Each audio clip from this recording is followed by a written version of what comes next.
So let me introduce you guys.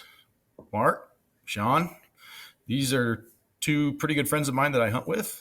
We kind of did some deer and elk hunting this past fall down here in my area, and we're here. All of the three of us are uh, public service. We do all three of us are in law enforcement.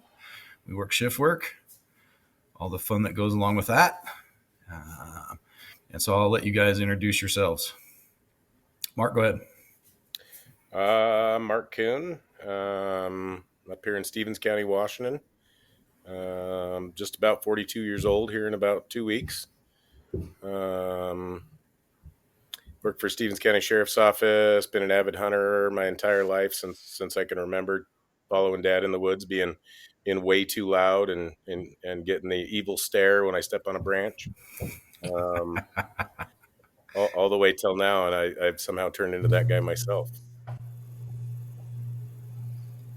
So Right got on, Sean. 3 kids of my own. Yeah. So I'm 42 years old. I live in like the real portions of Northern California, not in Bakersfield, claiming I'm from Northern California. I've been hunting since I was a little kid. I remember growing up, being in the duck blind with my dad and just being out in the woods. I currently have 2 kids of my own. They're 17 and 18 years old and enjoy getting out and getting after it hunting. Nice. So you guys been hunting since you were kids, then? Mm-hmm. Yeah, absolutely. What's your preferred method, Mark? Up until recently, it was archery. Washington State changed a few laws this year on baiting deer due to chronic wasting disease allegations. Still preferred archery. I'm gonna hunt deer with rifle this year up here and reach out and touch something. Since I came down to Council, Idaho, and hunted with you guys, I'm gonna try my luck up here with some muleys. Oh, you're going to shoot mule deer? Yeah, that's my goal. Oh, no. Early season Oh, mule no deer. doubt. Yeah. Oh, okay. Wow. That's cool. Sean? Um, so I enjoy archery hunting, but here lately, this guy named Brian I know introduced me to some longer range shooting, and I've gotten fairly decent at it. So I enjoy rifle hunting. I enjoy honestly any way that gets me out in the woods. Yeah, for sure. You guys hunt as a group or you hunt solo most often? Typically in a I would group, say. Oh yeah, go ahead, Sean. typically in a group is the way I enjoy it. It's a shared should be a shared experience, and I like being out there with good friends. Yeah, generally, I try to hunt as a group. If I'm just hunting at home due to the work schedule, a lot of times I find myself hunting alone locally. But every year I try to plan on a good group hunt, whether it's with the guys around here, like last year coming down to council, getting to meet some new people and find some new experiences and new terrain. I mean, that's definitely preferred. It was like a 2 week vacation last year. Yeah, I had a ball messing around with you guys up there and looking at deer and elk. That was a good time. All right. So getting into that, let's talk about, and then the preface from all this we talked earlier was sleep. And the reason why this came up is I actually did a little miniature sleep study of my own, and since I transitioned from day watch to night watch, and I'm averaging 3 hours of sleep a week or a night per week. And that comes at a toll. And even when I was working day watch, I wasn't getting much more than 5 on the average. And clearly, studies have shown that sleep is crucial for the repair of the body and recovery, from working out to toxins to recharging your batteries to fixing muscular problems to fixing infections, etc. Our entire system revolves around trying to get a good night's sleep. And as you guys know, that doesn't always happen for us. So sleep that deficit is a huge deal for us, and it impacts pretty much every facet of what we do. So I kind of wanted to get from with you guys and kind of to see what your take is on this problem, how it's impacting you, and what maybe we can do about it. We can share with the first responders out there that are listening. Mark, I'll start with you. Okay. So I guess probably the biggest impact sleep has on my body as I get older is muscle repair, yes, but like joints. Joints are becoming a thing that never used to be a thing, right? We could have a pulled muscle or a strained muscle, and we could sleep it off, or take some ibuprofen and be all right the next day, push through. But I find that in law enforcement and in the sleep deprivation cycle, so every 4 months we switch from day shift to night shift and back again. When I'm on night shift, I'm similar. I'm around 3 to 4 hours of sleep, and if it's during hunting season, I'm getting off of work at 3 o'clock in the morning, and I'm probably driving up to my hunting spot right Right from from. I'm hunting till 10 or 11, however hard I can push it, and I take a nap in the woods. Try to get an early afternoon hunt my way back out, and then back to work I go. Because with these short seasons, sometimes that we get, they're 2 weeks long. I like to maximize the amount of time I'm in the woods Right. but by the end of a 2 week deer season, I am whipped, and then right around the corner is elk season, and I'm doing the same thing. And it seems like there's about a 3 month cycle by the time we're done with the early and late seasons that by the end of it, I'm ready for hibernation, man. Yeah, no shit, right? Sean, how about you? Yeah, I've definitely noticed as I get a little bit older. I mean, I've been doing this job for about 20 years now, and I remember when I was younger and working a graveyard shift, it wasn't that big a deal.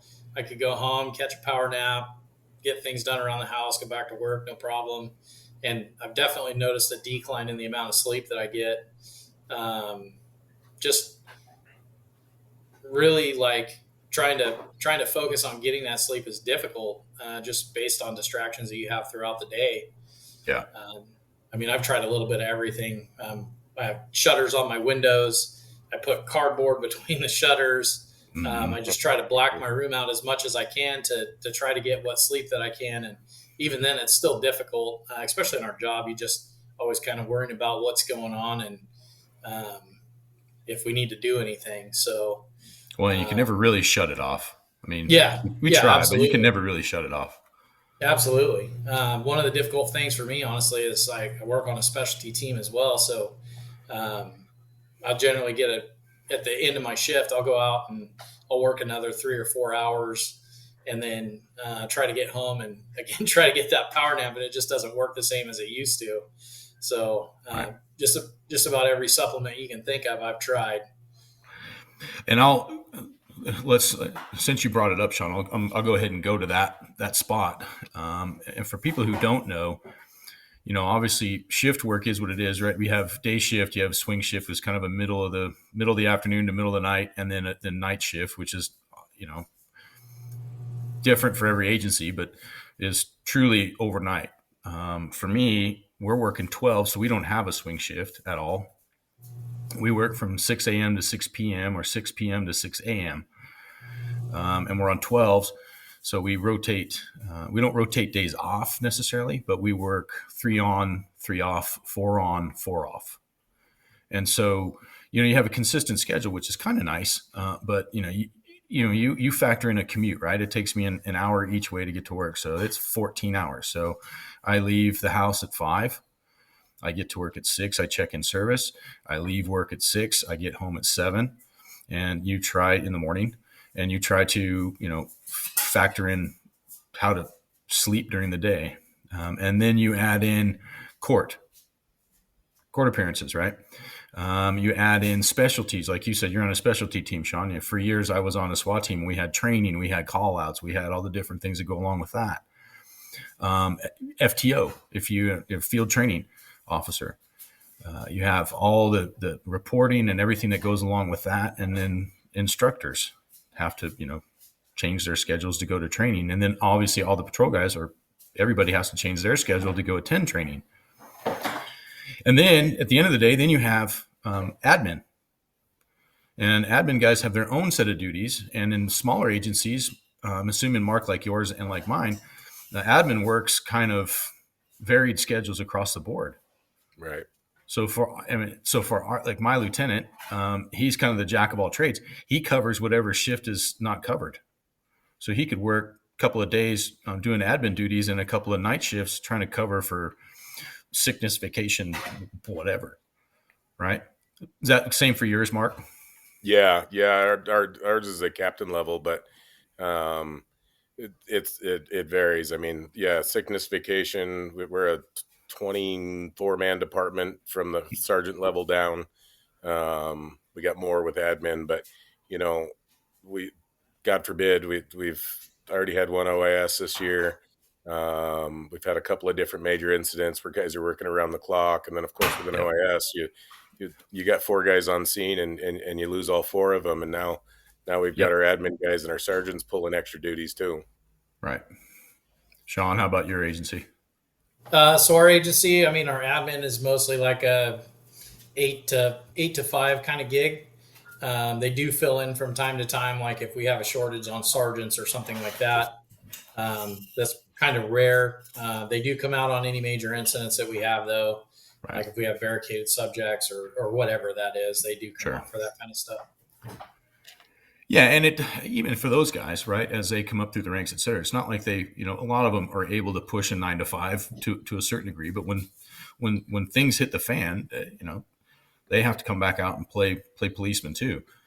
Yep. And I said, then you add in all these other things. How does specialties work for you, Mark?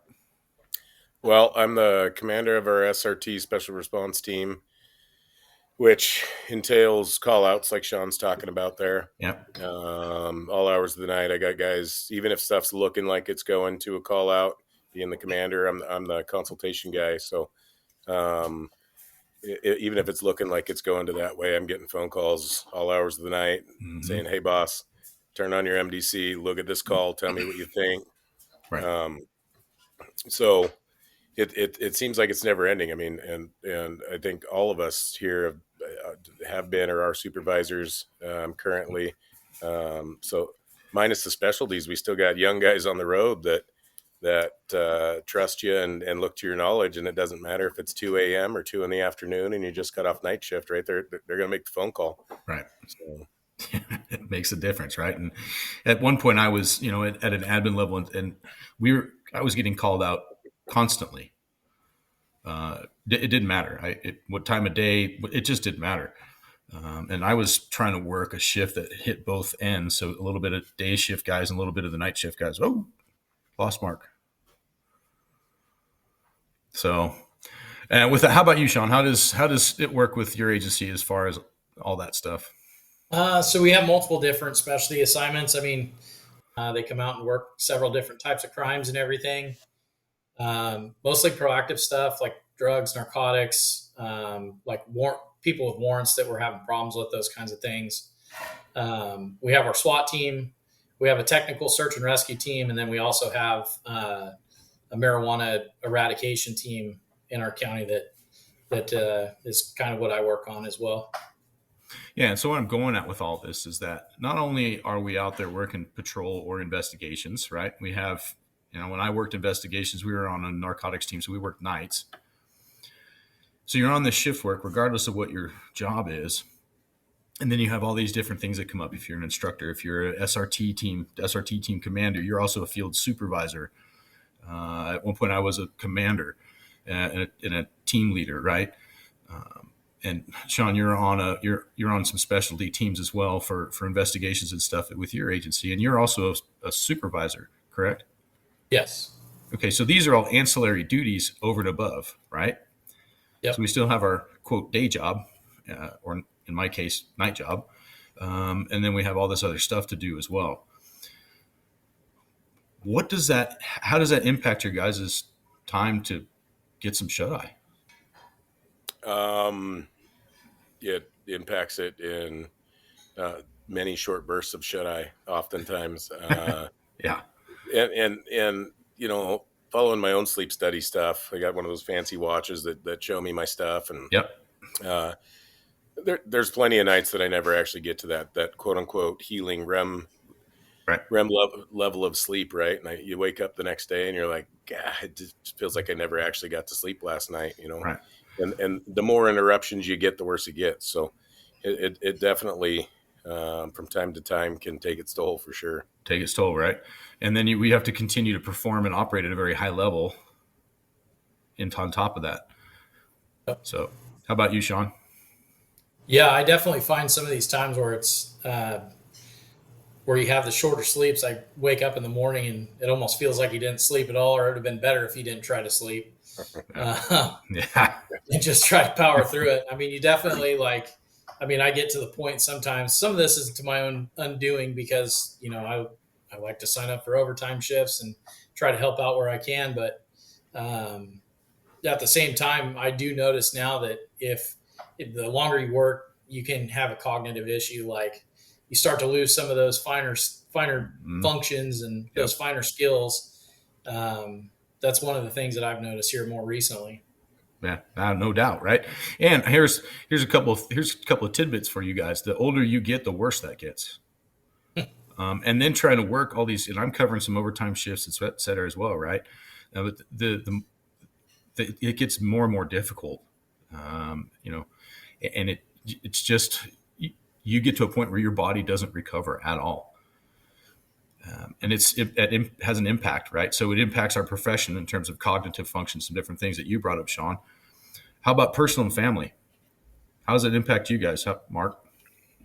So there's two impacts. There's the impact on everything we just talked about, right? Interrupting the sleep and things like that. But then there's also, like you were describing your schedule, ours is a little bit different. We work 1700 to 0300. But when you get off at 0300, we have take-home cars, so we sign out in our driveway as long as we're not extended.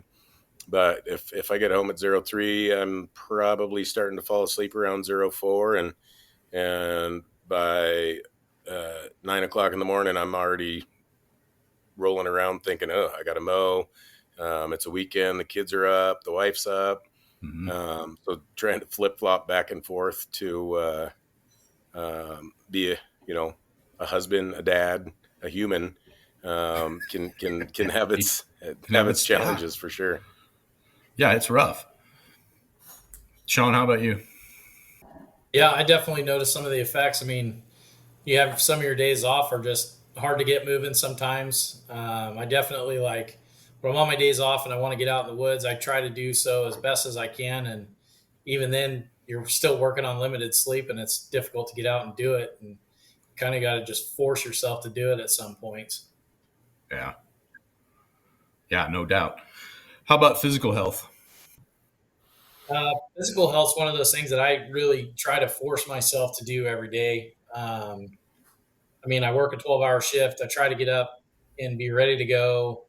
I'll have all my stuff ready to go the night before I get out. I leave, go to work. I work out for a good hour and a half, take a shower, and then make sure I have time to get ready for work. So really it's something that I kind of force myself to do. I'm pretty benefited by the fact that the agency that I work for, they give us an hour of paid workout time. Nice. Being a supervisor, I don't always get that time because there's always something going on. The times I do get, I appreciate, but it's one of those things. That's why I wake up earlier in the mornings to get out and get after it and get a workout in. Well, that said, what time do you have to get up to get your workout in? So right now I just got switched to day shift. So our day shift is 7 a.m. to 7 p.m. Okay. So I get up at 4:30 and make sure I'm all ready to go, and I'm out the door by 4:45. Mark, how about you? Very similar. Not only am I trying to be the best hunter I can be, the deer and elk slayer, and then the best deputy sergeant commander I can be.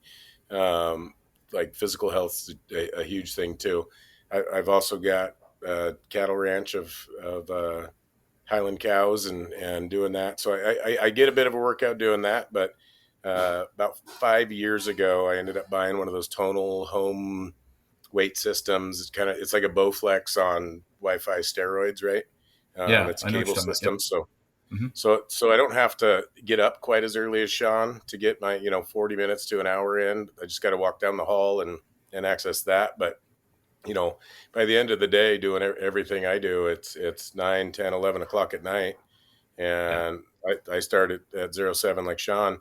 It's probably 5:30 just so I can get up, get moving, and get some Yeah. stretches in prior to doing some weight training or a little bit of hit training. Mm. Yeah, and I'm in the same boat. So on day shift, I start at 6. I have to leave at 5. So in order for me to get a decent workout in the morning, and I unfortunately am not one of those people that can work out after work. I'm usually smoked by the time I get home from my shift after 14 plus hours, and it's not something I'm super motivated to do. It's just what it is, right? Um, so I'm up at 3:30 to get my workout in on day shift. So now, 14-hour day is now turned into 16 and a half, right? Just Yeah. from that aspect alone. And on night shift, I'm actually a little bit better, but I do it at the cost of sleep on the back end. So I get up at like 2. I get to bed at 7:30, 8 o'clock, and then I get up at 2, hopefully, on a good day, and get in the gym and then get ready to go. So, Oh, you for know, sure. so now we're already not sleeping well enough. Now we've squeezed a little bit more time for our physical health so we can actually get in the gym. And a lot of days, I don't know about you guys, but a lot of days it feels like somebody kicked me square in the nuts. And I walk around for about the first hour of the day like, holy cow, man, this is stupid. And you do it for 3 or 4 days a week, and then try to recover on your days off. Same for you too. Oh, for sure. I ended up here about 5 years now ago. Went ahead and got my testosterone tested, and I was running about the 300 level, 298 level. Mm-hmm. So I found that testosterone replacement therapy has helped a ton. Um, it makes the mornings or prior to work if you're on night shift, but it makes it Right. a little bit easier to get A moving little more around. tolerable. Sure. Yeah, a little bit more tolerable, but you definitely got to get the stretches in, because by the end of the day Yeah. or by the morning the muscles are just tight, Tight. and Yep. sometimes it's hard enough just to step off the bed. Yeah, I got to check the landing gear before I touch down every morning or every day. It's no doubt about that.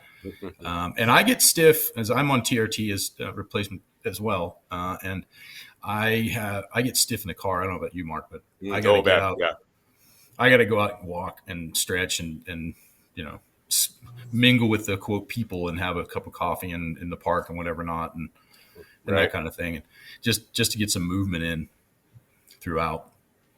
How about you, yeah. bud? How about you, Sean?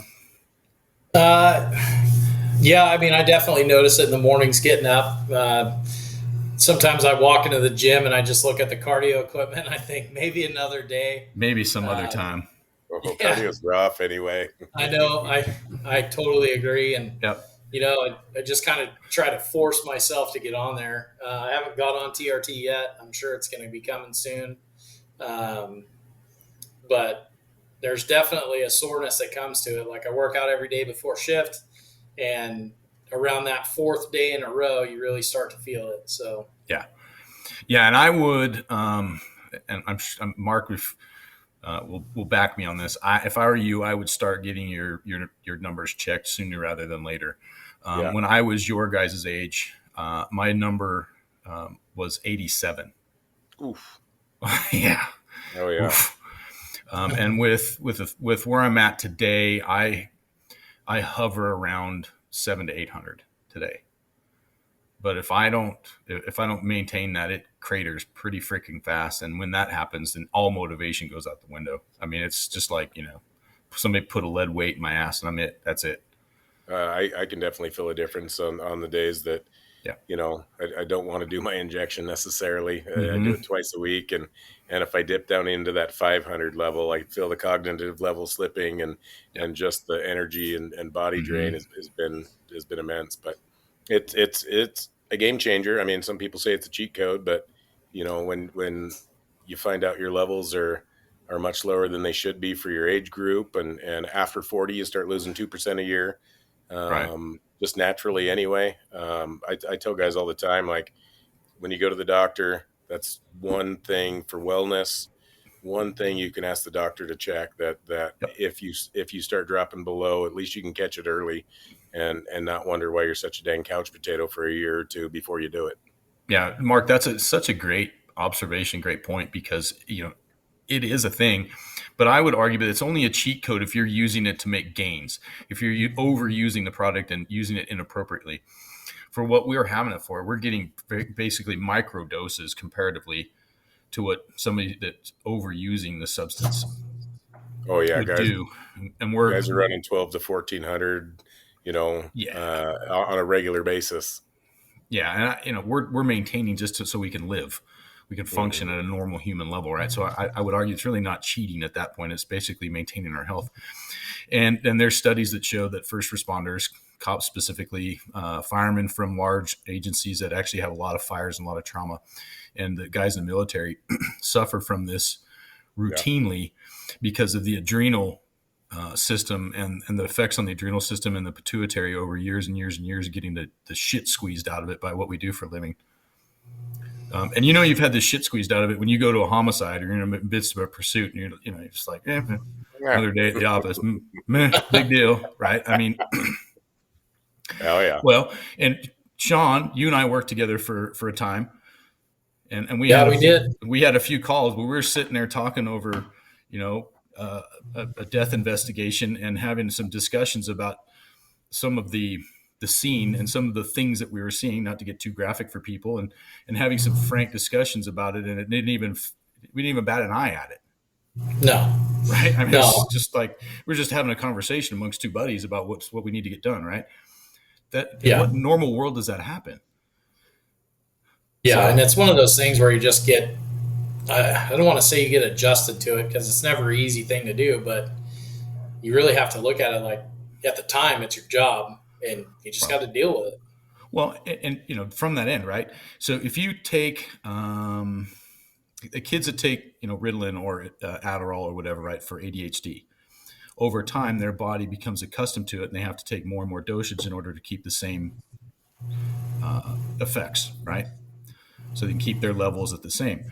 Right. Over time, when your adrenal system gets hammered on a daily basis for 10, 12 hours a day, it's the same thing. It takes a lot more for the body to get juiced up, and sometimes the body just doesn't do it, doesn't produce it anymore. And then you start having problems with hormone replacement and all these other things. So if I were you, Sean, I'd get that checked. Absolutely. Yeah. So, Yeah. Just find out where you're at. And that's trying to circle back to hunting a little bit, as Sean can attest. I mean, I've done enough things in my career that the adrenaline's kind of wore off and things like that. But I'll tell you what, man, it doesn't matter what's on the other end of that scope or what's on the other end of that arrow. When you whack something and you do a good job, that still feels a bit of the rush. yeah, it's still money, right? But it's not. You can attest to it's not what it was when we were, say, 20, No. right? And before our careers have started and all that stuff, right? So it changes a little, and then just the age of it period too. But that's kind of where that goes. How about we've talked about scheduling workouts, we've talked about TRT and some other stuff that comes with and sleep deprivation with hormone replacement too, as a theme. How about mental health? And I'm just talking about, let's not bring it all in and hug, but what I'm talking about is how's your motivation, right? We physically, we feel down, like we got a lead weight in our ass, but how is our motivation? How do we feel on a daily basis about what it is we're doing? Or, anybody read Gil Martin's book, Everything is Bullshit and Everyone's Full of Shit, right? In our world. And it's, if you've been around a minute, that's just what it is. And a lot of that has to do with what we're talking about, and the rigors of the job and the stresses and all the things that goes with it. But from that also reduces our motivation to go out in the hills. Yeah. Have you Yeah. had- I definitely agree. It's kind of a bottleneck deal, right? We deal with stuff all the time that we used to get some sort of stimulus off of, and I always quote it as you get home from work, I need 45 minutes in my magic chair. The magic chair is where I get to sit down, I get to decompress, I get to not hear noise, not deal with problems, not answer questions. Right. The hard part is after 45 minutes of that magic chair, it's really hard to get out of it. Right? I mean, It's not so magic. No, it's more of a magnet chair. Magnet chair, very good. Yeah, I like what you did there. Yeah, and it just kind of holds you down, and mentally you got to be like, man, I have these passions outside of my work life, outside of my family life. I want to get up in the hills and look for elk sheds or deer sheds in the spring, and I want to go out and get my stand set up. If you're a stand hunter, and or do some scouting and things, and some days are worse than other days where you're just like, man, I want it, but you're stuck. So it's to me, it's just kind of remembering that passion of what I like to do that fixes me. Mm-hmm. Because once I get out in the woods and once I get out hiking around, all the motivation's there. I'm ready to rock. This is a great time. But just trying to segue from life to passion can take some time and take some effort. Yeah, there's a span over that canyon, right? Although going out into the woods and doing those things is therapeutic, in a large way, and was really how I was able to get over my injury and get back to doing all the things I wanted to do. Was the motivation and the dedication to get back in the mountains. So, how about you, Sean? Yeah, I mean, sometimes I do find the motivation hard, especially when you're stuck in that grind of just working shift to shift and then not taking time off. I mean, my motivation really, I just, similar to Mark, just try to think about what do I want to do when I get out in the woods. I don't want to go out halfway. I want to give it a full send. So that's kind of what motivates me to get up and work out every morning. Really, I mean, just that time in the woods. I mean, it's one of those things when you show up. Just again, similar to Mark, you show up to elk or deer camp, and suddenly all this motivation reappears in front of you. Well, in my case, Sean's a fantastic motivator. When his truck lights pulled up on the outside of my camper, it meant it was time to get going and get the gear on, because, who knows what's in store, whether it's chasing big muley bucks and almost getting trampled by them, or losing 2,000 or 3,000 feet of elevation in a crow's fly quarter mile. And then have to gain it all back. Yeah. Yes. Yeah, no doubt.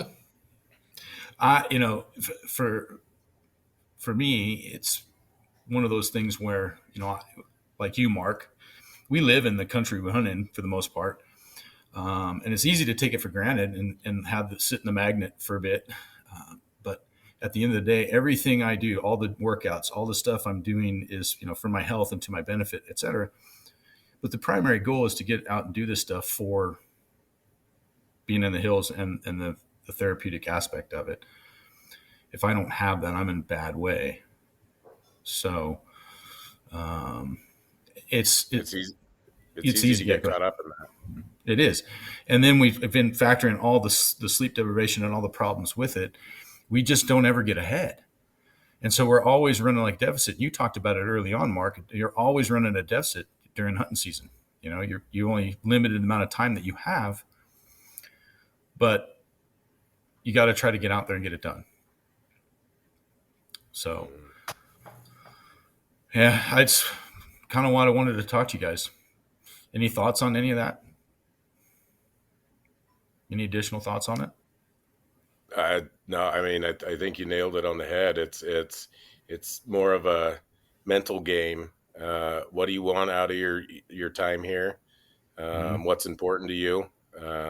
We're always spread so thin between family and job and recreation that, if somebody could figure out a way to get 28 or 30 hours into a day, that would be phenomenal. That would be better. Although the office would figure out a way to squeeze it out of us. Very true. So to that end, I think what's the fix? What's the how do guys get past it? We keep the word motivation keeps coming up, but how do we push past this? Honestly, I think to me, it's keeping priorities in check, right? Mm-hmm. We give so much to our communities every day, which is a huge priority on my list. It's a huge priority on your guys' list, I know. Yep, for sure. Um, but we've also got to remember that we've got to take time to take care of our families, and we sure as heck got to take time to take care of ourselves. Yep. If we don't, we're only given half to our community and half to Right. our families, and maybe there's none left for ourselves. So I think it's just keeping things in perspective and keeping a goal in mind, and always trying to strive for it. Right, because we're not going to fix the sleep issue, right? I mean, there's no way in our line of work to make it to change that. There's really just isn't, because there isn't 30 hours in a day, No. and so it's just what it is, right? So it's basically time management, prioritization, and motivation, right? Sean, what are your thoughts? Yeah, just constantly working toward a goal. Set small goals, work toward those small goals. Those small goals turn into big ones in the end. Yeah, It's definitely like we've kind of discussed. It's not easy to do it every day, but you really got to work toward that small goal. yeah, Um, Setting a step goal every day. Hey, I'm yeah, going to get to my steps. Or like those days where you feel like you're cooped up in the car and you just got to get out. There are times where I'll just get out and kind of exercise really quick, but it's just having that mindset of making it a priority. So again, we can give back what we have. yeah, for sure. And I don't know about you guys, but I have a couple of guys that keep me honest, right? I've got I got a coach that sends me my workouts and does some different stuff, and he's checking in with me on a fairly frequent basis to make sure I'm doing my part, right? Then I got another buddy who checks on me periodically to make sure I'm not slacking. So I got some guys that keep me honest no matter what. So I got to stay on top of it. So 100%. let's talk hunting, boys. So we talked about all the bad stuff that tears our bodies apart in life. Let's spend a few moments swapping some stories, and talking about what we're doing this year. What Sean, about I've last year, started. Mark? Yeah, go for it. Well, okay, I'll do her again. Last year was a ball. I met some, like, I got a buddy up here named Josh that's worked with Sean down there in California in the past, and he's telling me about this great big mammoth of a man has got the deer and elk hunting in central Idaho on lockdown, and it was a year. We were freaking stoked for it. Again, that's that big goal that Sean was talking about. We had something we were so excited to do that we spent a year getting ready for it, and in some instances, both of mine and Josh's bodies didn't quite perform initially as we prepared for, but following Sean around the hills and hanging out with you, Brian, and meeting a whole another group of guys. I mean, that was a blast, an absolute blast. Yeah, I had a lot of fun. And we had to take my kid out too, which is even better. So Oh yeah. yeah, it was Yeah, fun. That good was fun. times. Mm-hmm. This year's goals. I didn't get any Idaho tags this year. I've been archery hunting for quite a while, and the way things are set up here now, I'm going to do rifle deer. And we've got about 5,800 to 6,000 feet elevation that the muleys like to hang out here, just about 35 minutes from my house. And so I'm planning on trying to get a couple of group of guys together and doing a camp hunt up high and seeing if I can't use my rifle and some of the skills that Sean taught me down there in Idaho Nice. To bag one. You going to get out of state this year, Mark, at all? I don't think so. I don't think I'm gonna have time this year Okay. as much as I would love to. I didn't draw any special hunts this year, and the way the last probably 5 years have gone, I should probably dedicate a little bit more time this year to the ranch, so I can talk the wife into letting me doing a little bit more playing in the years to come. Gotcha. John? So I was fortunate enough to, I guess, to not draw any tags this year. Just kind of fitting with my luck. Um, but I do plan on hunting locally. Last year, I killed a pretty good bear. I've got Yeah, you did. a ranch that I have access to that I have another bear I've kind of been watching. I hope he shows back up again this year. If he does, I'm going to spend some time looking for him. I've got a wilderness hunt that I've kind of been planning on that's up in the far reaches of Northern California, Okay. up in some wilderness areas. So I'm looking forward to that and kind of exploring some new areas. And then obviously just hunting locally with my boys and stuff. But it's kind of difficult with them being in football and track and all their other sports. So, Sports will do it. Yep. Yep. So just getting time out with them. And that's kind of what I'm looking forward to this year. I do have a couple friends, just like Mark said, Josh, my buddy Brandon, have tags this year. So I'm hoping I can get up there and kind of help them out again. And then I've got another friend that, that drew one of those December cow tags that you and I are familiar with, Brian, that hopefully I can get up and help him tag one. So I have a buddy who drew the muzzleloader at that time. Okay. So maybe we can work some stuff out on that one. Yeah, absolutely. So we'll figure something out so we can meet up, hopefully. Yeah. So then I've got so we're doing a good old fashioned deer camp with my dad on in Hell's Canyon, kind of south of Lewiston, I guess, in that area. And so we all drew deer tags in this area, and it's good till November 3rd, which is kind of a neat hunt. It's not giant bucks in there, but it's fun. It's a deer camp. It'd be a good time. And then my daughter drew a bull tag, rifle bull tag in that area also, which is in early October. Oh, nice. Yeah. Very nice. So I'm going to spend some time doing that with her. I've got a buddy who drew a cow tag, or actually his wife drew a cow tag. Do you guys? You probably haven't met him, but the guy Jacob from Virginia, buddy, I haven't met him. I haven't met him. Okay, his wife drew a cow tag here, and so I'm going to help them out in early October, and then I'm headed to deer camp, and then I've got up by you, Mark. Honestly, I'm going back to that same ranch. Oh. Up in Bonners Ferry area, up near Canada. I've got a landowner elk tag permit there. Let me know if you want some company. Yeah, I'll let you know because it's a cow tag, and I'm only going to go up on my long weekends.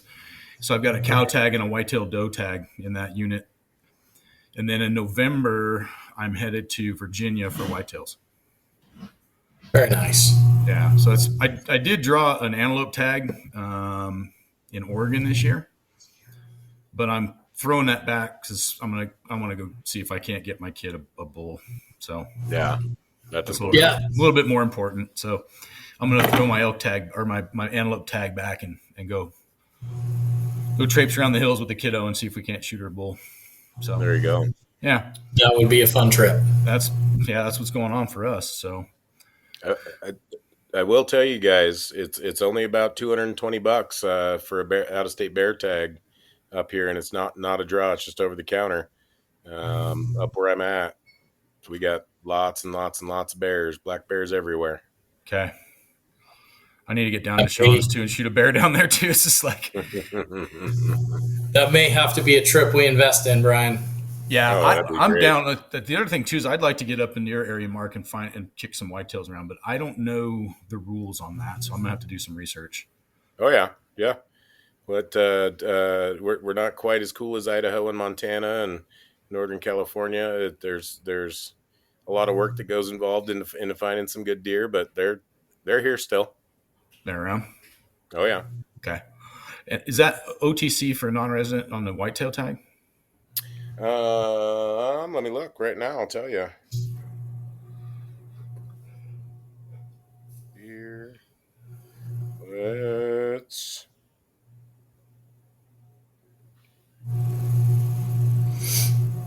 Looks like it's running around around $300 for an out of state over the counter deer tag. Oh, so you can get it over the counter for non-resident on a whitetail deer. Yep. Yep. Oh, okay. Oh, that's even better. Yep. As long as it's not a special draw unit, you can get over the counter and everything I buy. Okay.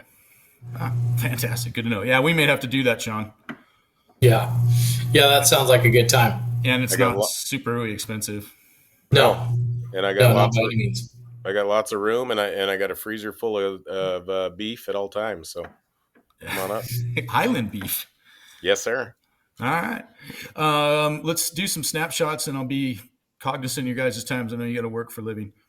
Mark, I'll start with you. What's your favorite animal to hunt and why? Favorite animal to hunt? Super easy. Elk.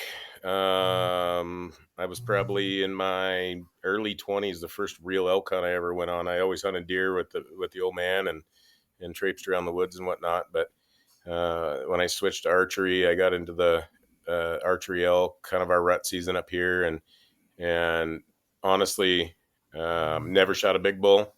Couple of cows in the bag, but being in the woods and having a nice big elk come in, or hearing that bugle off in the distance and having something to chase is absolutely a game changer for me. I like hunting the other stuff too, but hearing that bugle and even getting the middle finger from that bull elk as he prances away from you and doesn't come close enough for a shot is absolutely epic. So yeah, for sure. Yep. If you could hunt anything anywhere, what would it be species wise? Anything anywhere. If I'm in the U.S., give me the absolute best rut elk tag on the planet. I've been putting in ghost points in Utah for the last about 10 years. I'm trying to bank that, and there's a couple of units down there that you get to watch on YouTube, and you're kind of picking your bugle at that point. Anything else outside of the U.S., probably a red stag. I've always wanted to do a red stag hunt. Okay. Whereabouts? Gosh, New Zealand, Argentina, somewhere like that would be great. Yeah. Yeah, for sure. Good for you, bud. What's a favorite hunting memory? For me, favorite hunting memory is probably, gosh, I've got so many, but probably my favorite hunting memory literally was last year. Sean, me, and Josh are busting our humps coming off this mountain every day, and I had shot my buck, and Josh is probably not going to agree with me that this is his favorite hunting memory, but we end up locating the big boy, the daddy of the mountain, and Josh busted his hump to get over to where he was at, and that just didn't work out. And then Sean and I busted our humps to get down and turn him around. And long story short, I ended up directly in the path of him, and he absolutely gave zero cares in the world as he about pounced me. Shortly after that, though, Hunter down in the canyon did get him. Sean and I got to see him. Got to put our hands on the antlers there, and